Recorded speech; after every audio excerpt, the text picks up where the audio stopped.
Lo extraordinario es posible.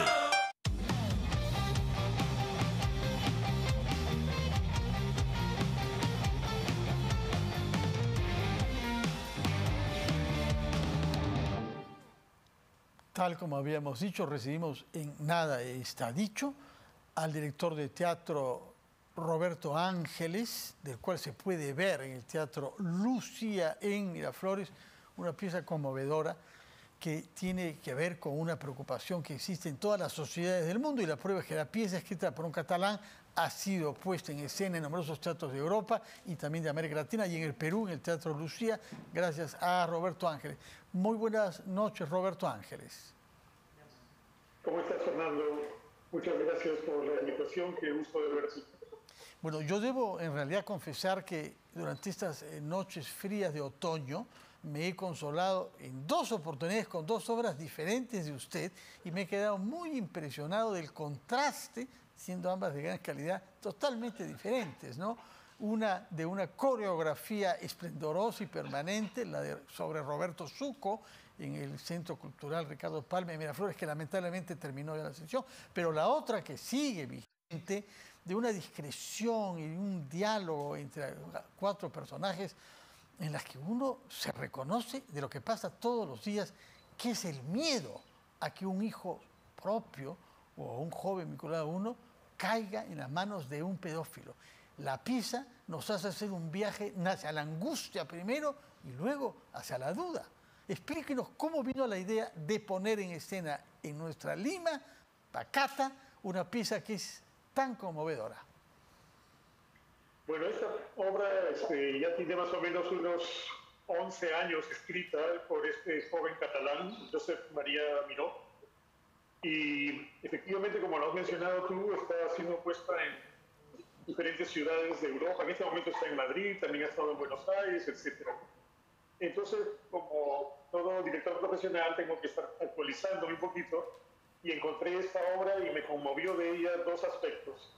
Uno, lo que también has mencionado, que es la preocupación, la defensa, un poco torpe, ¿cierto?, de los padres respecto a sus hijos cuando ellos, ¿no?, es posible, ¿no?, que sean maltratados, que existe una amenaza que puede hacerles daño. Entonces los padres tienen que reaccionar inmediatamente. En esta época esa alarma está prendida con mucha más intensidad que en décadas pasadas. Y la otra, el otro aspecto que me conmovió, yo diría que hasta me asustó, es que la obra, en contrapartida, presenta un juzgamiento por parte de algunas personas que creen que un personaje es culpable de un intento de pedofilia, y lo divulgan en las redes, sancionan a este joven y finalmente van al sitio donde trabaja, que es una piscina privada, porque ya lo han juzgado. Entonces le tiran piedras a la piscina, a las puertas, con la absoluta certeza de que este joven ya cometió un delito.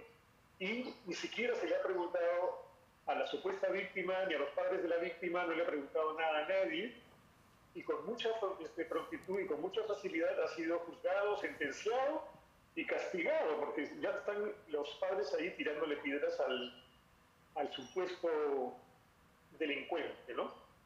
Esos dos aspectos, uno me conmovió y el otro me asustó, y lamentablemente ambos están muy vigentes en nuestro medio y en todas las ciudades de Occidente, hasta donde yo tengo entendido.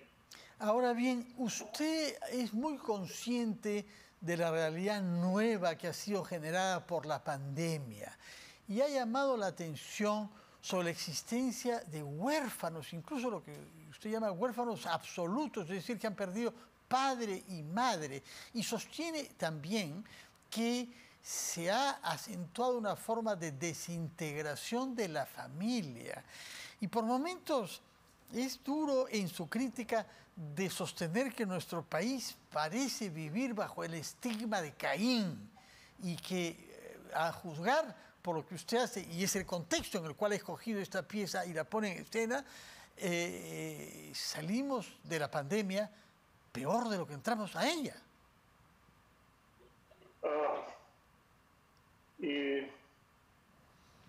que estamos igual o ligeramente peor, pero parece que estamos mucho peor, Fernando, creo yo, porque hay una mayor difusión gracias a las redes, efectivamente, gracias a la prensa, a la televisión, a los medios.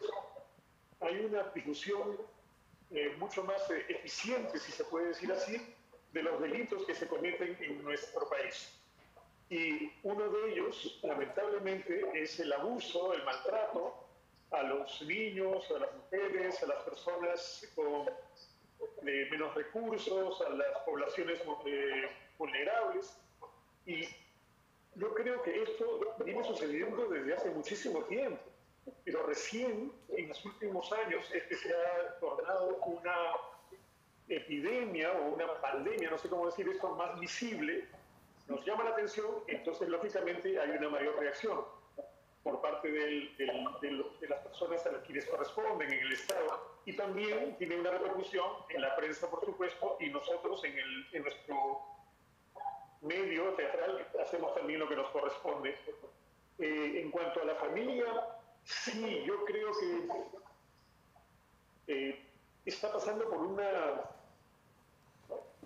no sé cómo decir esto, pero se está evidenciando que las familias necesariamente no funcionan siempre para todas las personas, porque en el centro de las familias, en el seno de las familias a veces se producen estos maltratos a las mujeres, a las mamás, a las esposas, se producen estos intentos o violaciones a los menores, y finalmente a veces un cierto hasta desamparo de los niños, que trae consecuencias severas para los jóvenes posteriormente, que perturbados o molestos con la suerte que les tocó, pues incurren en la violencia que tanto hay en nuestro medio. Por ejemplo, que la mayoría de los asaltantes, de los asesinos en nuestro país son jóvenes. Son jóvenes que evidentemente tienen que haber tenido un desorden en su familia, por lo menos, y eso es de lamentar. Yo quisiera preguntarle... No creo que no sea una cosa nueva, sino que recién estamos siendo más conscientes gracias a los medios, e incluso hasta el teatro se ha involucrado en este intento de llamar la atención, en esta alarma, ¿no? Claro, hay mucho teatro en Lima en estos tiempos, ¿eh?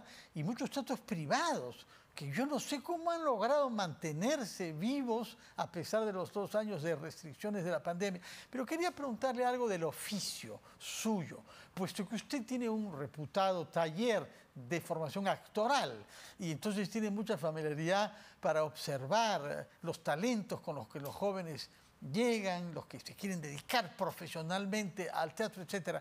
¿En qué momento usted dice tal persona es para estos personajes? Porque los personajes del principio de Arquímedes, que es la pieza de teatro que está poniendo usted, dirigiendo usted en el Teatro Lucía, parece que tuvieran actores que estaban destinados para esos roles. De lo que yo recuerdo, por ejemplo, hemos visto varias piezas en ese teatro de Sandra Bernasconi, pero Fernando Luque, en un rol tan difícil, porque es la total incertidumbre en torno a él, ¿no? Uno puede pasar del odio, de la repugnancia, a la solidaridad respecto de este personaje que juega con nuestra facilidad para hacernos una opinión sin fundamento. Es que ese es un poco el rol del teatro, presentar personajes, presentar a través de los personajes la condición humana que implica nuestro lado feo, nuestro lado bello, nuestro lado bueno, nuestro lado malo, porque si solo presentamos un aspecto del personaje, no vamos a poder entendernos en la total dimensión que debe ser entendida una persona. Y ese es el famoso realismo psicológico ordenado por Stanislavski ya en el siglo XIX, que nosotros evidentemente hemos utilizado y desarrollado y mejorado. En nuestro medio hay muchísimo talento, Fernando, en la música, en el canto, creo que es más evidente, en el cine, y lógicamente lo hay en el teatro, en la dramaturgia, que es un arte que, digamos, que en el pasado no se desarrolló mucho, pero ahora sí últimamente. Entonces, sí hay una presencia muy importante del arte, de la creatividad en nuestra juventud. Y uno de los que el arte más que me corresponde a mí observar y trabajar en el teatro es el de formar jóvenes actores y convertirlos en profesionales y luego impulsarlos al medio para que desarrollen sus habilidades profesionales en el teatro, ¿no? Permítame, pero los hay muchos. Sí, es notable. Quisiera para despedirnos preguntar algo personal, si es que me lo permite. Usted ha dicho en varias oportunidades que le debe mucho en su sensibilidad al hecho de que su padre haya trabajado en la Cruz Roja Internacional. Es una organización del siglo XIX que ha adquirido más y más importancia porque nace para hacer frente a los heridos de las guerras, pero ahora hay heridos de todo tipo de circunstancias. ¿En qué sentido es que el ser hijo de un funcionario de la Cruz Roja Internacional ha marcado tanto su vocación y su sensibilidad? Bueno, yo siento que no solamente me ha marcado mi padre, sino mi madre también, porque ella era profesora de educación inicial, de una gran sensibilidad con los niños. Y mi padre fue general de la Fuerza Aérea, él ya falleció hace más de 10 años, y luego de retirarse de la Fuerza Aérea, él incursionó en el CICR, el Comité Internacional de la Cruz Roja, y se preparó en San Remo, luego regresó a Lima. No pudo integrar propiamente la CICR porque eso solamente lo integran personas de nacionalidad suiza, pero se le encargó la comisión de entrevistarse con los soldados, oficiales y suboficiales que estaban combatiendo a Sendero, ¿no? Al terrorismo en general, para que se aplicara la ley en el ejercicio de combatir el terrorismo, capturando a los senderistas y entregándolos al Poder Judicial para que los juzguen y los sentencien, etcétera, ¿no? Y no se descargue el odio natural que surge en las Fuerzas Armadas contra estas personas, porque eso, además de hacerles daño a estas personas que son finalmente seres humanos y peruanos, les hace daño también a los mismos soldados que ejercen la violencia porque los deshumaniza a ellos como personas y a todos nosotros como sociedad. De acuerdo. Eso, bueno, entre muchas cosas que hizo mi padre, eso me sensibilizó, me asombró, porque él procedía de las Fuerzas Armadas, ¿no? Entonces, es raro encontrar esta conducta en una persona de esa institución, pero efectivamente me impactó muchísimo. Me imagino perfectamente. No sabía nada de esto, pero había escuchado, siempre, había leído en entrevistas una referencia simplemente a eso y ahora nos ha dado el detalle. ¿Hasta cuándo se puede ver esta pieza que es urgente que padres de familia, educadores y autoridades educativas vean, señor Roberto Ángeles? Estamos, hoy estamos viernes, ¿no? Eso se puede ver mañana, sábado a las 8, el domingo a las 7 y las 2 siguientes semanas, de jueves a domingo, hasta el domingo 29, jueves, viernes y sábado a las 8 de la noche y los domingos a las 7 hay precios populares para estudiantes y efectivamente es muy recomendable, sobre todo para personas que están vinculadas con la educación. Bueno, muchísimas gracias por su presencia acá y por hacernos comprender algo de lo que hace como oficio, es pensar en una pieza, pensar en los actores que van con ellas, pensar la manera como se debe poner eso en escena para que nos enriquezcamos y salgamos de la sala un poco más humanos y un poco menos embrutecidos por la angustia que nos producen las cosas de la vida real. Muchísimas gracias, Roberto Ángeles. Felicitaciones, repito, por este doble trabajo, porque también la otra pieza me pareció totalmente admirable. Roberto Zucco la vi con angustia y con conmoción. Muchísimas gracias y muy buenas noches. Gracias a ti. Gracias a todos ustedes por su sintonía. Les deseo un feliz fin de semana. A partir del lunes próximo, nuestra programación nocturna cambiará. Yo mismo estaré en Las Cosas Como Son a partir de las 6 de la tarde para acompañarlos todas las noches de 6 a 7. Y nuestro programa culminará a las 10 con un programa que se iniciará a las 8:30, conducido por nuestro colega Omar Mariluz. De manera que tenemos esta programación de las 4 horas de la noche con modificaciones en horarios y funciones desde el lunes próximo. De aquí a allá, que pasen un excelente fin de semana.